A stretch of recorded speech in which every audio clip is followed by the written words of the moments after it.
কর আমাদেরকে দিতেই হবে। কর না দিলে একটা সরকার চলবে কি করে? অবশ্যই কর দিতেই হবে।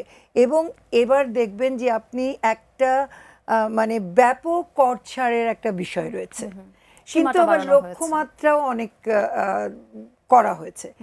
একটা ইঙ্গিত রয়েছে যে আমি যদি ব্যক্তি বিনিয়োগকে উৎসাহিত করি তাহলে আমার কর্মসংস্থান হবে, কর্মসংস্থান হলে আমি যদি কাজ পাই তাহলে আমি কর দেবার উপযুক্ত হব। সেটাও কিন্তু এই বছরই ঘটে যাবে এটা মনে করবার কোনো কারণ নাই, মানে রাতারাতি ঘটবে এটা মনে করার কোনো কারণ নাই। শুরু হতে পারে। ফলে বাজেটের ইন্টেন্টটা হয়তো বা ঠিক আছে, কিন্তু অঙ্কগুলো সময় বলে দেবে এটা এটা ব্যবস্থাপনার উপরে নির্ভর করবে।